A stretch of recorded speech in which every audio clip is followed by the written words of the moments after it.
Hello and welcome to the Postmodern Art Podcast. I'm your host, Nathan Ragland, and I cannot tell you how excited I am for today's episode. Today we have Deon Parson AKA upr Dee, professional cartoonist behind Life of Kurami, Pen and Ink, and Rosebuds. He was one of the first people I listed on my dream guest list, and it was everything I hoped for and then some. Seriously, his story, his inspiration, and the love he radiates for his craft and the community is infectious. Go follow him on all platforms with his link tree in the description. Also, support the podcast any way that you can. In one episode alone, we've made quite the leap when it comes to production. I have a new mic. Please let me know if you prefer this one or the old one. We're also available on more platforms now, so you can listen to us on Anchor FM, Spotify, Pocket Cast, and Radio Public. Though recording wasn't exactly flawless, I'm sure you'll hear at some point some dogs barking in the background. But nevertheless, I am very proud of this episode, and I cannot wait for more to come. Like I said, follow us on all the podcast platforms as well as the YouTube channel. Follow us on Twitter at PostmodArtPod for future updates as well. And now, without further ado, please enjoy the Postmodern Art Podcast. Alright, before we get to introductions and such, Dee, if I may ask a question, think of it as an icebreaker, just kind of, get everyone ready. What is your most unpopular art opinion? Oh my gosh. I wasn't prepared for this. Well, that's why it's an icebreaker. It's just kind of mentally just prepare you for it.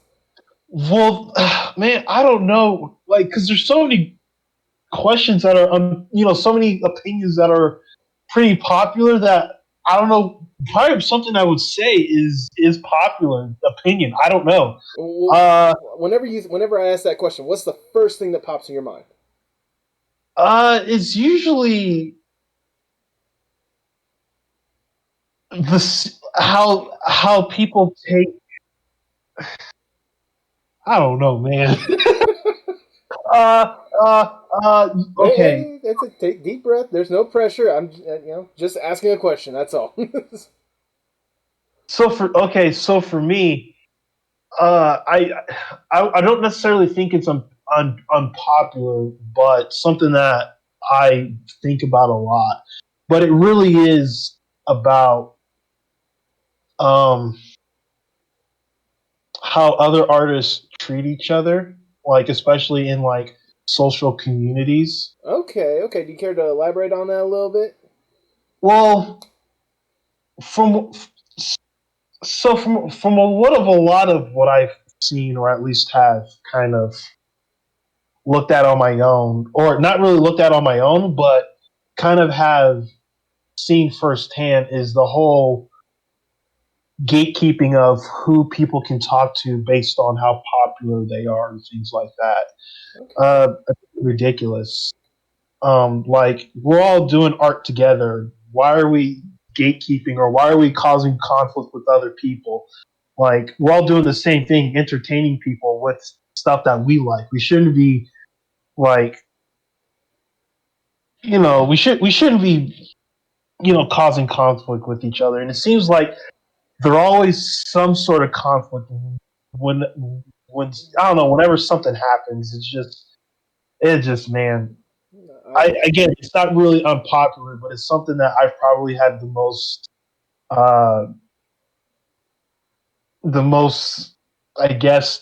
gosh. Like the most first-hand experience, kind of seeing it with some of your close friends?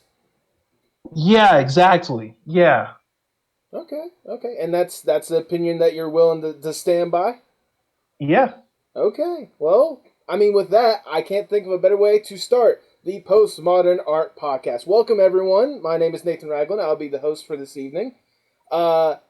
Make sure to take the time to go check us out on Anchor FM, Spotify, and I believe all audio platforms. I'm not 100% sure yet. I'm still trying to get this podcasting down as well as go to our YouTube page to see the video version of this.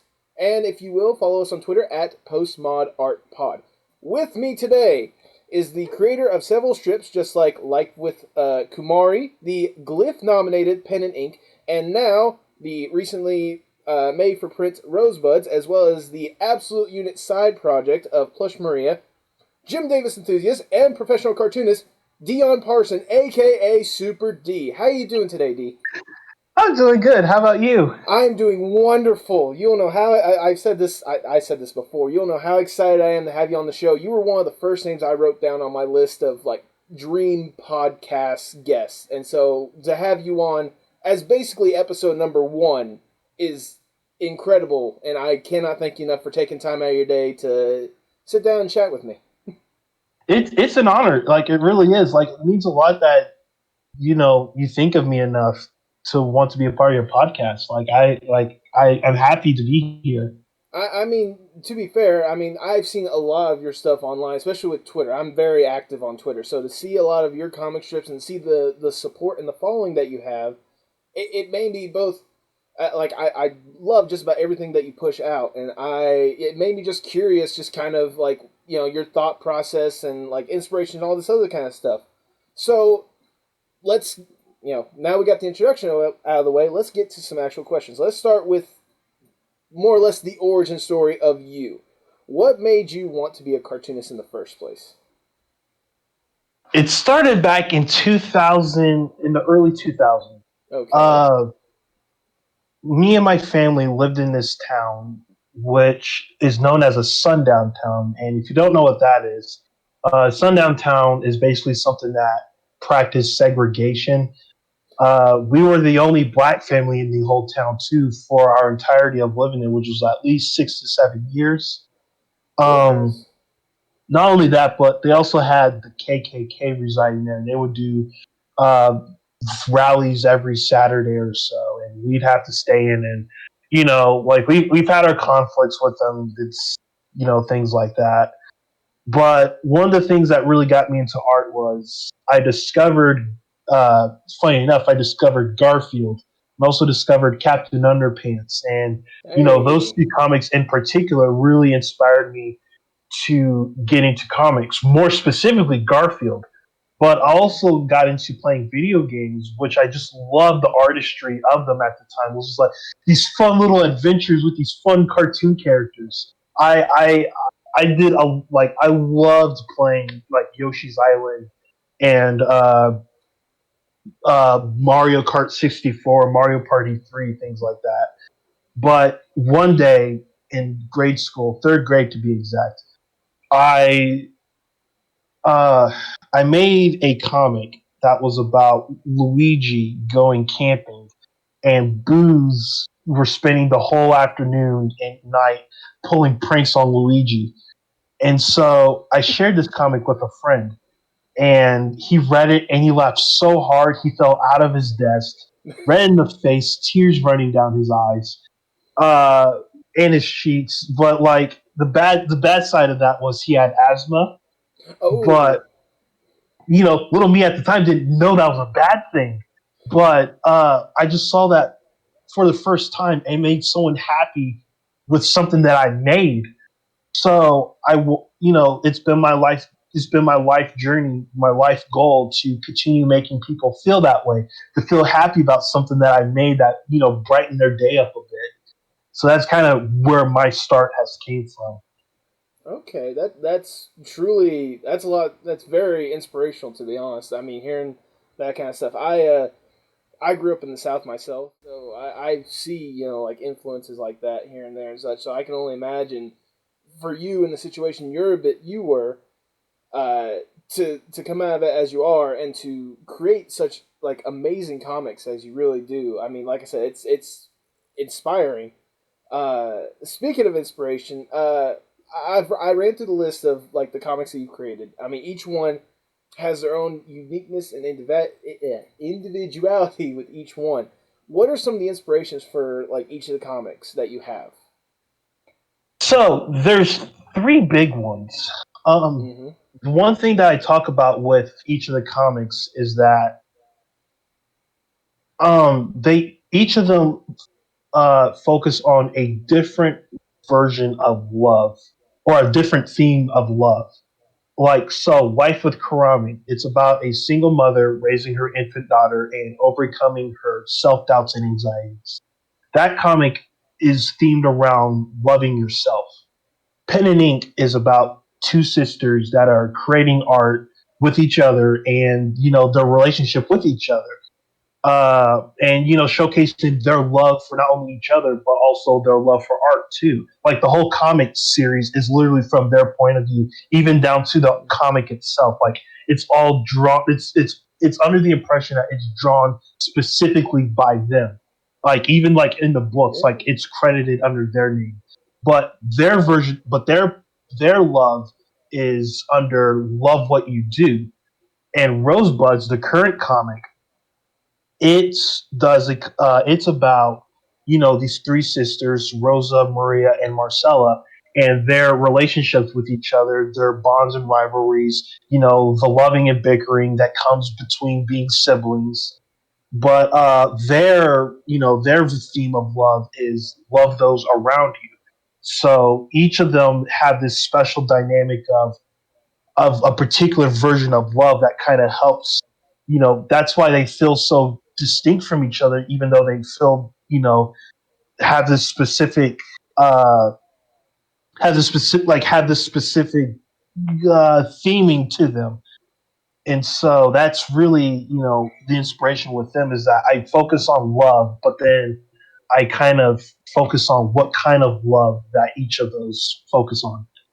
Is that kind of a thought process that you have with just about any sort of idea that you come up with, or was it just mainly specifically those three? Like you had that thought and you just ran with it so it became the finished product that it became.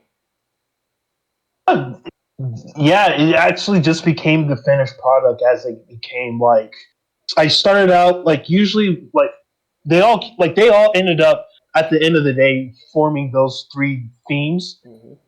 It honestly wasn't intentional until I started really fleshing out their characters and the whole theming, or at least the whole creation of the project to what it is now. But yeah, that's kind of how it worked out for all three of them. Is that they molded into that rather than it being the initial concept. Okay, okay, that's honestly really impressive right there.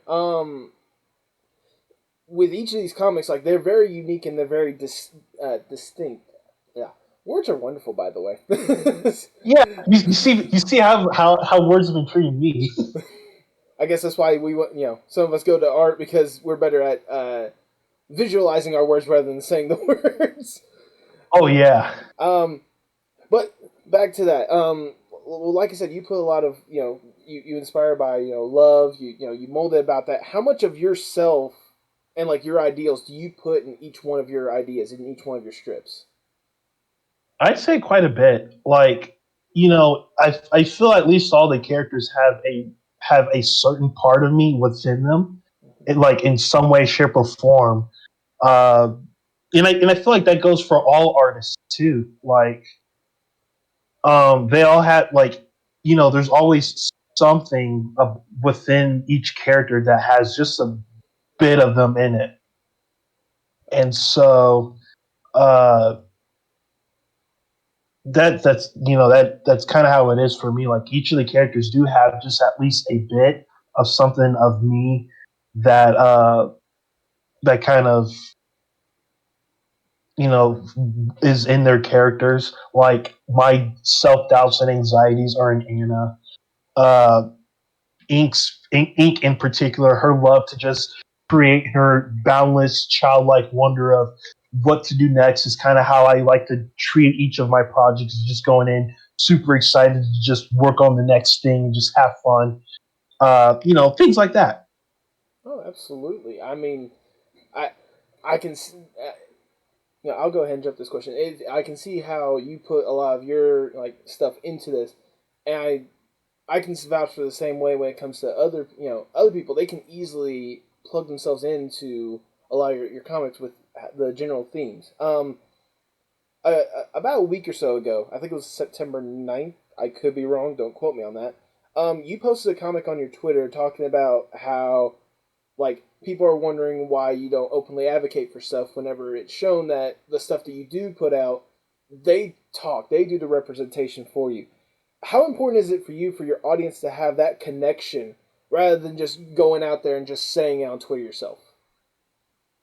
Uh, I feel like it's really important to me in particular because as the comic stated, like like the thing about that comic was it was actually written from life. Like people have, asked me that question in the reader, the people that were, responding to like my persona. Mm-hmm. Those were things that had been taught, that have been told to me.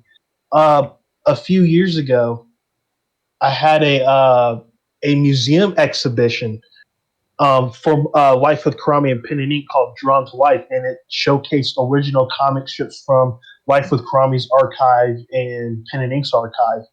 And there was a mother that came up to me. She was crying, and she was so happy to see me. And she told me how, she's a single mother of 6 kids, Good. and she loved Anna because she despite her being single and raising a child on her own, she still had she had this boundless, pit of optimism of wanting to continue doing the right thing, and believing in herself that she can continue to do the right thing. And she was saying how much she related to that, how much she appreciated to read a comic with a character like Anna in there, because she resonated with her. And I was crying in front of her because I was like, oh my gosh, you're just such a strong woman. And, people tell me this stuff all the time. Like, I relate to, the relationship of these characters. I relate to, who these characters are, what they like to do. Like, it's never about the representation of their skin. It's about the representation of their character. Like, honestly, Anna being Caucasian, Pen and Ink being black, and uh, Maria, Rosa, and Marcella being Mexicans, was just an afterthought. It was just something that, worked for their characters. It wasn't something that I thought of first. It was just something that, again, that just kind of fit them. And so, for me, I I care about representation based on what the character is rather than what they look like. And I feel like that's kind of a problem with a lot of current media stuff, is that we're all, anytime we get any type of representation, it's the selling point. That shouldn't be the selling point of a character. It's who they are and what their journey is and what they're trying to get out of that journey that is important, and is the importance of that representation. So like again, like I got inspiration from a fat orange cat. I'm not a fat orange cat, but Fair point. I was inspired by him. I was motivated by his character. He was fat. He's fat. He's lazy, and he kicks Odie off the table. He ships Nermal to Abu Dhabi. He eats more than a U.S. Army. He does what he wants, and he's okay with that. He doesn't want to change himself for nothing. I was inspired by that when I was younger, because I was always being told that I needed to be this or I needed to be that. I wouldn't be loved because I'm black, or I can't do this because I'm black. Here's this orange cat doing literally whatever he wants. You know, if he can do that, what can I do? That So that's it's something that is always important to me. It's always seen, not heard, or like actions. It's the whole actions speak louder than words sort of deal. that's I don't know if there's a better way that could have been worded. That was wonderful to really hear that. I wanted to bring that up because I also wanted to say, like, before, but especially while I was doing my research for this podcast, as I looked through all the different strips and such, I saw a little bit of myself in each one of each one of your strips. With Life of Kurami, or sorry, Kumari. I always get that mixed up. No, it's Kurami. You Oh, said it's it right the Kurami. first time. Yeah. Oh my god, I have it written down as Kumari. I can't believe I messed up. Anyways, sorry. But in Life of Kurami, my parents got divorced when I was at a very young age, and so I can only imagine like the struggle that both of them had to go through when it came to being single parents, in their own sense. With Rosebuds, I mean, I have siblings as well, and so seeing kind of how they interact with each other just reminded me as much of my older brother and my younger siblings as well. And especially like Pen and Ink, when I was really doing the research, just kind of seeing the whole entire, like, you know, loving your craft and loving what you do. That gave me more motivation than ever when it came to this podcast, because this is something that, like, I didn't think was a possibility to do, because I've always enjoyed talking to people, and I've always wanted to, like, inspire people with, like, creativity and such. And so, like, having this opportunity and then looking at pen and ink, like, all the different comics from that, like, it really pushed me forward to really, like, do this. So I want to say that what you said is probably the best way to word it, and I relate to it on so many different levels, and I thank you for what you've pushed out, for what you've made. I really do. It it honestly, it really means the world to me. Like, and that's again my big purpose of creating comics and characters in the first place, is that I just want people, you know, to feel like that they, they can they can feel connected to them, that that you're there watching their journey and seeing what they do, and want to feel inspired to, be able to grow yourself and be able to, take inspiration from them. Like, it means a lot when, when people say that, and it really means a lot that you're saying that, because that's really my entire purpose of being a cartoonist. Is I'm doing this because not only does it make me happy, but I want to make others happy with it as well. Well, I think you do a good job going above and beyond that, in my honest opinion. So, once again, thank you for providing the world with your creativity. Uh, let's move on to the next question, shall we? Let's let's sort of relax a little bit. Now we got all the emotion in there. Let's stick with the comics, but more specifically, your most recent one, Rosebuds. What was it? It's been about a month now since you've gotten that to print. How awesome is it? Like, I know you've had Life of Kurami go to print before, but how incredible is it for you to have this strip going to print now as well? It feels great, honestly. Like, and it's kind of good to be back. I, like, I've kind of missed it, but at the same time, this is working for me in a way that it feels a little more beneficial, if that makes sense. Like, with Okay. Life of Crummy, there was, a daily deadline. Like, I was working on the comic literally every day from Monday to Saturday. I had to put out a new comic strip.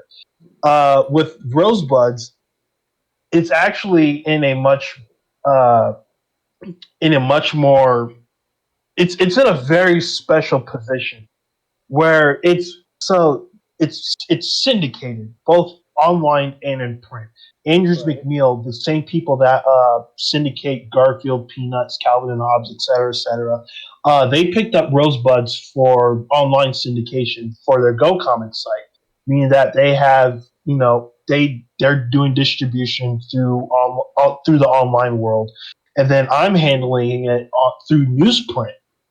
And newsprint is getting Rosebuds, differently than Go Comics, but it's still the same way. Like, I every so Rosebuds gets updated every Monday and Wednesday on Go Comics, whereas newsprint gets it once a week. So every Saturday, newsprint gets a new Rosebuds comic, and that works well for me because I get to continue working on the strip, but also realize that I can use these comics in print, but they're spaced out more. So, like, for example, I have currently a 5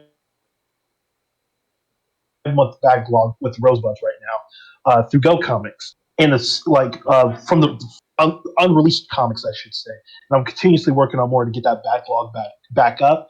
But using the same backlog of strips that I have and converting it to newsprint, those comics will be running in newsprint throughout 2021. So, Okay. like, I have a big backlog to work with, that, that has me pretty comfortable right now. But, can't slack on that, Right. Right. Never a day off, or well, there are some days off, but it, truly got to keep working at the craft, right? Yeah, and and since I'm also updating Rosebuds on Webtoon, Instagram, and their website as well, and then I also post the comics officially on Twitter and other social medias the following day. So Go Comics gets the comics every Monday and Wednesday. Twitter and other social media gets it Tuesday and Thursday. So technically, it's a full week of Rosebuds. It's just distributed a little differently. To where it lightens the load on you, and you can really, put in your fullest effort without trying to rush something out. Yeah. That's incredible. For those who don't know, for those that are thinking of potentially being a cartoonist, how hard is it to get to make a strip, let alone make a strip or get a strip to print or for distribution?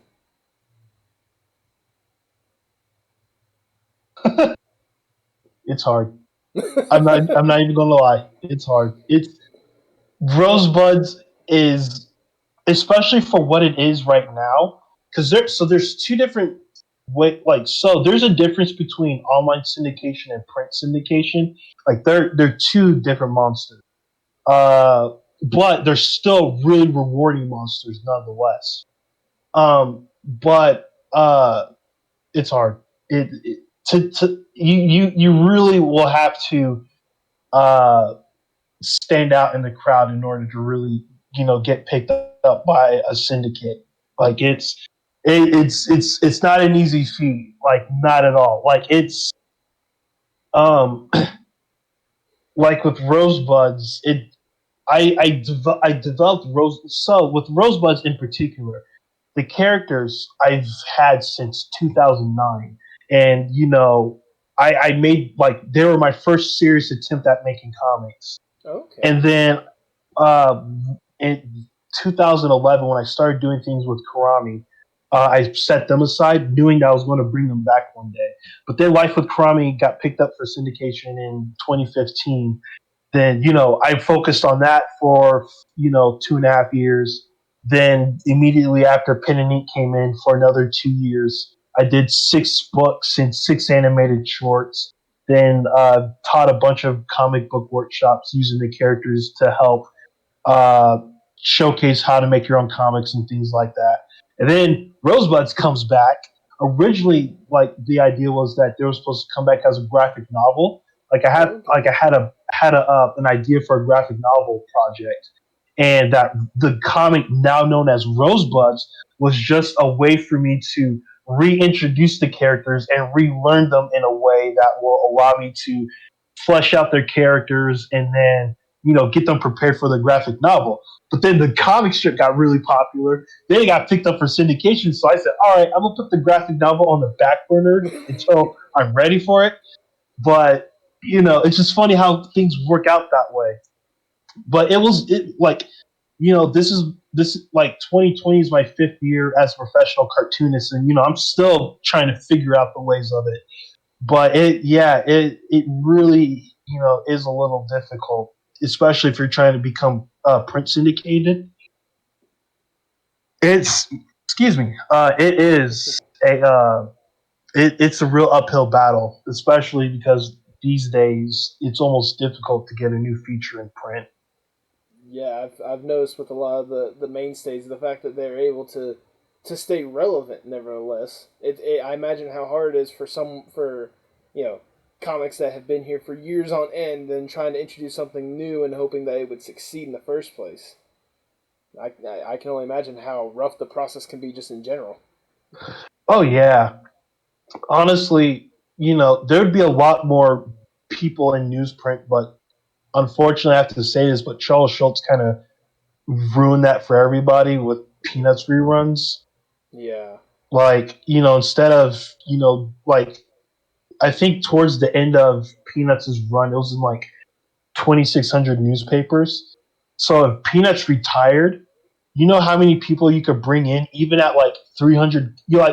The main from what I hear, uh, at least with 100 to 300 papers, you could make a living off of being a newspaper cartoonist. So Ooh. imagine how many people you can get could be a professional cartoonist right now if they even had at least 100 newspapers. But yet, peanuts are still Uh, popular to this day, and how cheap it could probably be to do reruns for them. right. Yeah. I'll say it's so popular to the point. I mean, they keep making movies and such out of it. There's merchandise out there. They recently made, what was it, vinyl figures of like 5 of the Peanuts characters. I saw. Like, I'm not opposed to it. Like, I just Right. wish. Like, the problem is with Peanuts is it's kind of now the thing holding the industry together. Like, once Peanuts goes as a newspaper comic strip, there's going to be a huge decline in newspaper support. I see. I mean, yeah, I can imagine the issue with that, but hopefully it'll still. I mean, hopefully people will soon learn that hey, there's a good bit of variety and stuff out there as well, so that more professional cartoonists like yourself have more opportunities for everyone, I should say. But Mm-hmm. but that's the hope at this point. We've been talking about Rosebuds a good bit, which I will say once again, or I didn't even say, but what a roller coaster of just like emotions and like enthusiasm for it. I want to talk about the thing that's taking the internet by storm. Now, a while back, whenever I assume you were trying to like get the Rosebuds going again, you developed a concept for a plush toy around one of the characters, Maria. Mm-hmm. And you had like a whole entire Twitter thread, if I'm not mistaken, about it. Did you honestly expect that a possible like little toy that you were gonna have to sell some collectibles? Did you expect it to snowball into the internet phenomenon that it has become? No. No. Like, being serious, no. Because so the whole concept of Plush Maria was a complete accident. Um, so the thing, as you was talking about the backstory about her, I was trying to create a plush doll of Maria from Rosebuds in hopes to help properly advertise the comic strip when it was ready to come out. And then something just went, hey, make her own character, and it just completely went off the rails from there and went completely out of control and became the absolute unit she is today. Did you expect? It's Did you honestly expect the absolute unit to thrive how it has today through so many different forms? So many like appreciation for it to the point to where like even earlier today you were live streaming as a player model of the plush. Did you like that stuff that has to be like beyond your wildest dreams, right? it's oh my gosh, it is phenomenal. Like, I created, like, as I properly developed Plush Maria's character, I created her as a way to be able to uh, get away from the love and happiness of my comics. Like, I love what I do with them, but even sometimes you need a break from that. And Right. so Plush Maria was this character that I just said, I'm gonna just do whatever. Like, I don't care, if it doesn't make sense. I'm gonna just do it. And people caught on to that. People started liking that for whatever reason. And I definitely try, especially with Plush Maria, I try not to have outside influences on her because she's a character that can easily be misconstructed and easily, uh, for lack of a better term, memed up or whatever. And that's not her character at all. She's more or less a mascot character, if that.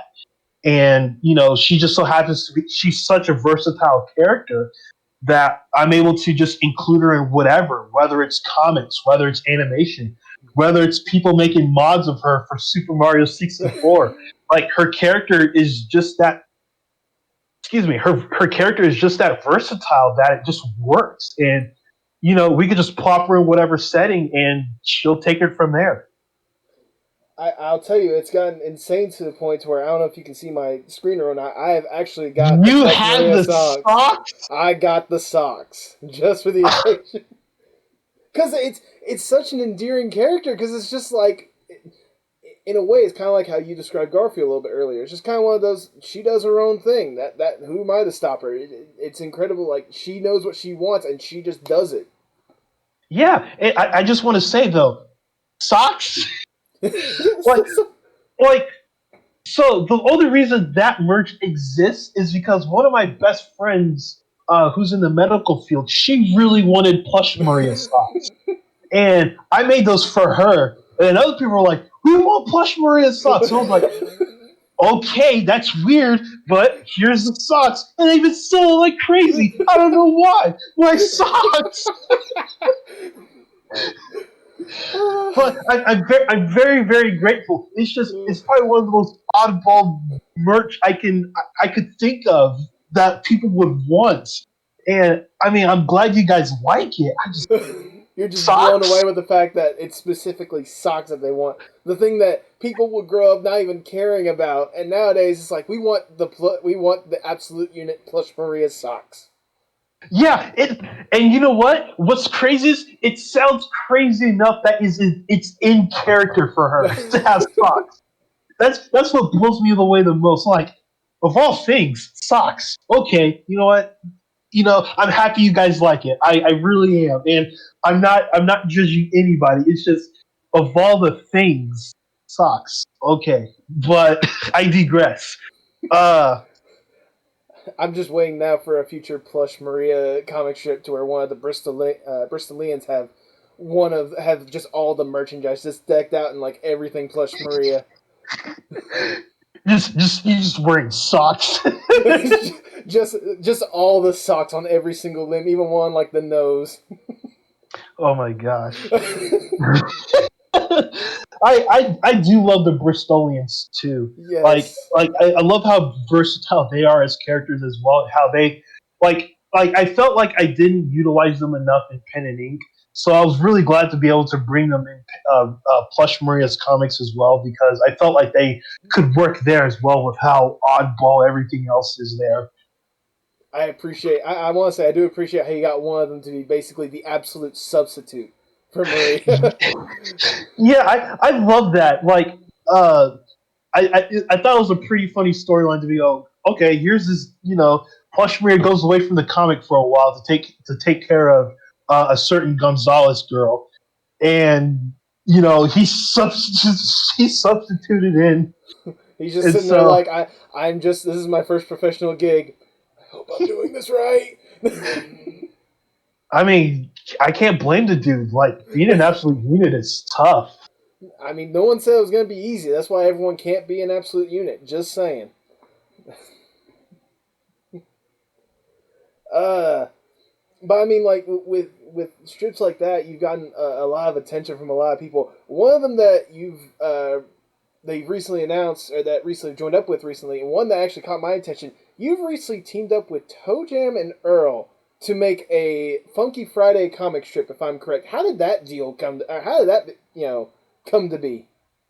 Man, those guys are the best. Like, and I'm like, this is actually kind of the first time I get to actually properly talk about it because I haven't really gone in depth, too in depth with it on Twitter. Right. But so last year they did like a incredibly short run. It was like maybe four strips of ToeJam and Earl comics. I think it had a story arc to it, but it kind of just it just abruptly stopped. So then contacted him and was like, hey, I'm a cartoonist. I do newspaper like comics, and I'd love to take up the offer if you guys want to do something like that. And then from that point, they kind of started following my work and they've been really incredible supporters of it. And then I got to talk with the co-creator Greg Johnson, who loved the idea of doing comics on, for Twitter. And I think the biggest thing about this is that they basically gave me creative freedom, for the comic. They just kind of said, Really? do what you want. Kind of, we'll let you handle this the way you want to handle it. And the only things that they've been doing in terms of the comic is just more so on the editorial side, where they, just make sure like either ToeJam or Earl's dialogue kind of fits their character, things like that. But they've kind of just let me do whatever. So what I've been doing with the comic is kind of blending. Like I treat the comic as an amalgamation of all of the ToeJam and Earl comics from the first two Back in the Groove, but also I like the humor of Mission to Earth. So I've been, trying to trying to hit that humor line with it, while also trying to keep in line with the art style to back in the groove. But it's pretty much like the whole comic is mostly a celebration of ToeJam and Earl entirely.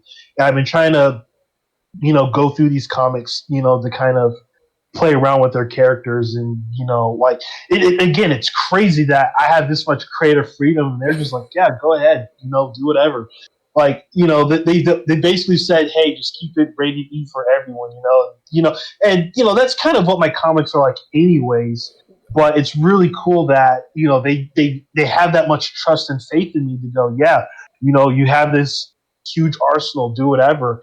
And so I've been at least limiting myself to what is canon to the ToeJam and Earl universe, but also sometimes I'll make my own canon stuff like the Stripotron.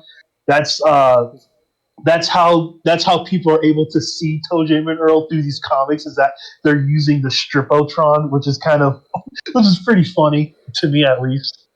And so, but yeah, I like mean, this. Go ahead. no, sorry. I was just gonna say it's the part that blows me away is the fact that, like you said, the fact that they're just basically be like, yeah, we know what you do, just do what you want. The bare minimum. Just make sure that anyone can look at this and anyone can read it. I mean, it's incredible that a company like that would give you just free reign essentially with these characters. Yeah, especially the co-creator of ToeJam Earl, the one who Yeah, designed these characters. Like yeah. he's been loving the comics, and I just get so happy to hear that. Like, dude is dude is amazing, and it's such an honor that he entrusts me with his characters like this. Like, I've never worked with anything like this before. Like, this is like, I'm technically a part of the video game industry now because of this, and Yeah, yeah. like it's such an amazing experience to just be able to go to do this, and like it feels fun. It is fun, It and should be fun. it's like they closely watch the comic, and they kind of, they'll, as I say, they'll give their feedback. It's mostly editorial stuff, uh, but they really just go, yeah, man, do whatever. Like, and it's that type of freedom is absolutely amazing, and the trust that they have in that. I wish more people in the video game industry had that, because like this is what creativity thrives on, is that trust and the ability to just go, yeah, let's just do it. Like that, like the communication on to have this was like within like a few weeks.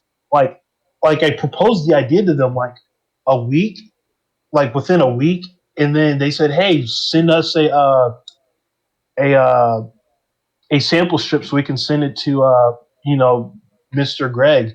And so I did a sample comic within a few hours. They uploaded it on Twitter, which it blew up on there, and then I sent it to Mr. Greg, and he was like, "Yeah, this is great. Let's do it." And I got to talk to him, and he was just like, "Listen, uh, he was like, listen, I love the idea of this. I think this is fun." And I think the thing that really blew me away about this whole thing was that he was like, I understand that there's no monetary value in this for me.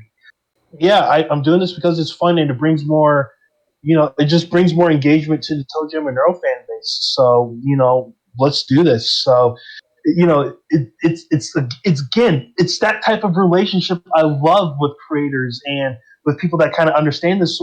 Just having fun. It's all, like, at the end of the day, we're all here together, just trying to have fun creating stuff. And the fact that they were willing to take a chance on me with that, is a huge honor. And seeing, the reception on it on Twitter and Facebook has just been, amazing. It's just been so fun. Like, I'm really enjoying this, and it's been fun to kind of, do something different that's not my work either. I mean, I don't know what else to say other than just it's again, like I said, it's incredible to see, just hearing the amount of enthusiasm and the amount of like support that you have behind this, because there are probably hundreds of other people that you know would like opportunities with other video games and such, and the fact that you have such a good, close working relationship with them is honestly incredible. Uh, Well, I mean, and now actually lead to my next point. You got support from ToeJam and Earl. You got all the support from the internet. You have stuff that, you made the print. You got all sorts of different support. Is there ever a moment where you've just like had to sit back and be like, "This is my life now. How did I get here?" Every day. And every day I also ask, do I really deserve it? Like it's something that it's that whole self doubt and anxieties that, like stuff like this doesn't come often for people. And, people are taking a chance on me, and I want to make sure that I don't take that for granted or doing anything that makes people doubt their trust or investment in me. Especially because of lately, things are just, creators left and right coming out being not great people or not great influences. And, people's trust in other people, including my trust in other people, is starting to dwindle. It's something that it's important to me that, excuse me, it's important to me that, I make sure that I continue doing what I'm doing and doing what is right for not only myself, but for the others that I associate with and the people that are following me. Like there is, a bit of a duty on my end that I have to abide by.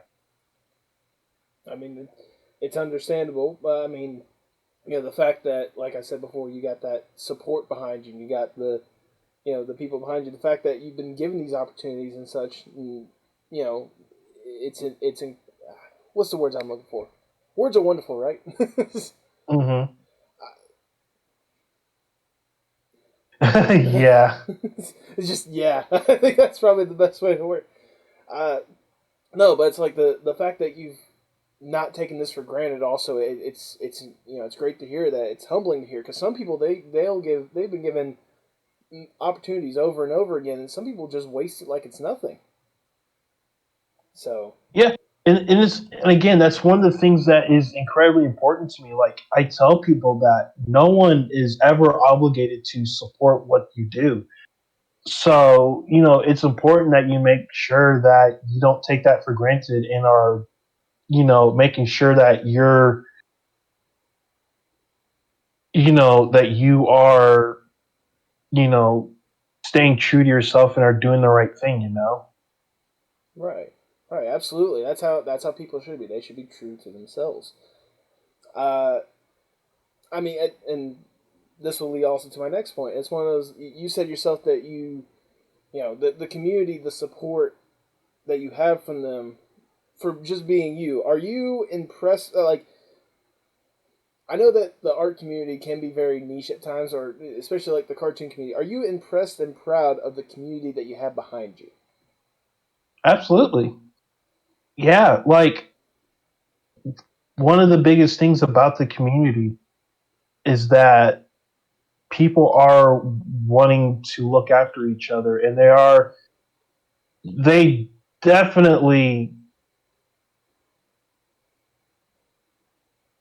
they definitely really, sorry, I'm just lost in thought. You're fine. Like one of the thing about the community that I really enjoy is they do practice what they preach. When it comes to supporting others, they don't just go, "Hey, support other artists, support small time artists." They actually do support people. They actually go out of the way to not even go out of their way, but they actually, tell people how much their work means to them. They tell other people about other people's works. They feel it feels more like a family instead of just a bunch of random people that are, together and liking things. Like earlier today, I did a live stream about with Plush Maria 64. Two people made a mod of Plush Maria in Super Mario 64. I was having the time of my life playing the game, but in the middle of it, I was having some controller issues, and I called one of them up on Discord in the middle of the stream while we was just having technical difficulties. And the people that were watching were just laughing along at just how absurd we were just figuring things out, and it was like it didn't feel like rules. It was like a professional front or anything. It was just, oh, hey, I need to figure this thing out, and we have a lot of people here watching us. Like, hey, let's figure this out. But it was. And then even when I apologized about it, people were just like, "Hey, this was actually pretty hilarious. Like, it's no problem with it, Like, we're here for all of our silly mistakes and errors, as well as all of our successes and failures. It's not just a like a one-sided thing. It's a we're all in this together. And I know there's only so much I can do, because there's so many people. There's only one of me, but whenever I can bring a little smile to people's faces, whether it's just messaging them saying, "Hey, keep up the good work," or comment on their art, or even liking it, I want to ensure that as much as they're willing to support me, I try my best to support others as well. I that I can relate to that on so many levels as well. I was gonna say that's the main reason why I made the podcast. I have next to no artistic talent whatsoever, but if I could show people their appreciation and provide a flat platform for people to show them that, hey, their art is incredible, you should go check out their art, I feel like I feel like I'm helping out, and I feel like I want to show all these artists that I will have on here the same support and love that I feel like they deserve for such incredible talent that they have. Mm-hmm. And that's once again, that's why I was glad that you were able to come on for the podcast. We've been talking for a good bit. so many emotions and so much joy. This is what I imagined a podcast to be like. Well, this is how I feel all the time. Like, it's like, again, like this whole career is a humbling experience. I get to make something that makes people happy, and people get to feel happy to want to associate with it, and even like it enough to share it with other people.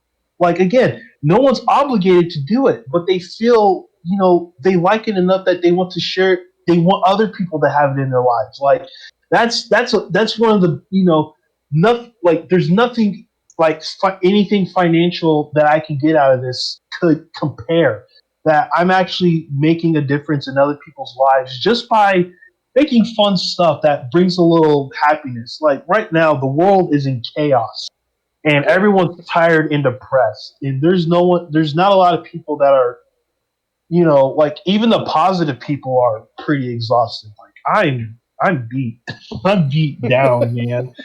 But despite all of it, people still see hope. They still see something that, even if it's something as simple as seeing, three sisters bicker with each other, or a mother just trying to get through day by day with her infant daughter, or even two sisters that are just, playing around with art, or just even something like Plush Maria, who's literally just doing her own thing. Yeah. Like, people are connecting to this stuff and are wanting to have that bit of happiness in their lives that they produce, or at least I hope that they produce. And it means a lot to me that they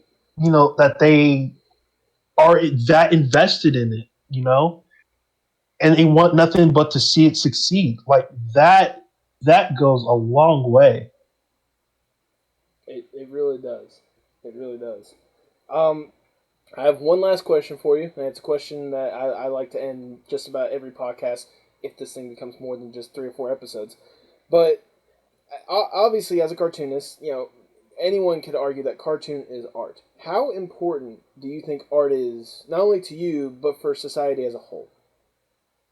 I mean, without art, I don't think a lot of the groundbreaking things that have happened would have happened, because it takes a lot of things, especially in the art world, to really make things happen. And art is more than just drawing pictures or video games. It's architect, or it's creative writing, or it's a vast majority of things that are in our literal everyday lives. And without it, you know, it, it's like I'd hate to see what the world would be like without it. I'll just put it that way, because I don't think it would be pretty at all. Well, I mean, to be fair, I think it'd be hard to imagine the world without art because, well, hate to sound cheesy here, but Earth without art is just eh. And it's true. I was avoiding the heck out of saying that. Well, look, I'll take that. Grown from the mass audience from that one. I'll take that one more than happy. Thanks for taking one for the team, Larry. I'm more than welcome to take more than that. Dee, it has been an absolute pleasure to have you on the podcast. It's really been wonderful to talk to you as well, and I cannot thank you enough for taking time out of your day to just sit down and just chat for a bit. It's been a huge honor, dude. Like I've enjoyed my time. It's been really great. Go ahead and plug yourself real quick for the people at home. Well, you can follow me on Twitter at SuperD2, SUPRDEE2. I do have a website with all my social links and stuff, superd2.com, SUPRDEE2. You can read Rosebuds at gocomics.com/rosebuds or rosebudscomics.com. You can see, you can follow me. I post about my comics. I talk about Plush Maria probably a little bit too much. But other than that, if you're just looking for a place to just have fun with art and just talk about things, related to art and comics and Garfield, I'm the guy to follow. And I do want to say real quickly, when it comes to all those links, you also have a shop there, correct? Yes, yeah, you can find it there too in superd2.com. There's an official merch store. I've partnered up with Teespring, and so they're handling all my merch and related things. I mean, that's how I got the socks. So I mean, I do want to make one quick suggestion for the shop, especially with how the times have been for these days. We need a Plush Maria mask that just simply says "Absolute Mask." That's all I'm gonna say. I considered that because there's been some requests with it. I don't want to go that route. Okay. Just because I think, well, for one, technically Plush Maria doesn't even need a mask. That's a good point. That is a good point. So, but I don't know. It doesn't feel right for my stuff to have mass produced masks or things like that. Okay. But I have been thinking of other stuff that would be fun. Like next year is Marie on next Marie. One of the yearly events that we're planning is this year was Maria Day, which was March 14th, MAR 14. So it celebrated both Maria and Plush Maria. And so for that day, for that week of Maria Day, I officially revealed her Absolute Unit shirt for sale for only that week. And it sold like crazy, which is why I got this partnership with Teespring in the first place. Because they were like, we saw you selling this shirt like crazy and wanted to know what was going on. so I'm only making that shirt available for a yearly event. So it won't be coming out till next Maria Day. Okay. Hey, mark the calendars now, people, because that stuff will probably sell out quick, or it'll sell like crazy at the very least. Oh yeah, like man, it was a blast. But I'm also in talks with some other things. But I have to wait to see. It's the whole supply and demand thing. Right. I don't want to make things that won't sell well, but I also, don't know what will sell well until I know what people will buy. And there's a few things people will buy, but I need to make sure there's enough people that will buy it in order for me to do it. That's fair enough. if nothing else, I do want to also say, whenever you do sell the Absolute Unit shirts again, go ahead and have a variant as well with the Absolute Substitute. I will buy that in a heartbeat. You know what? I'll keep that in mind. I'll keep that in mind for Maria Day.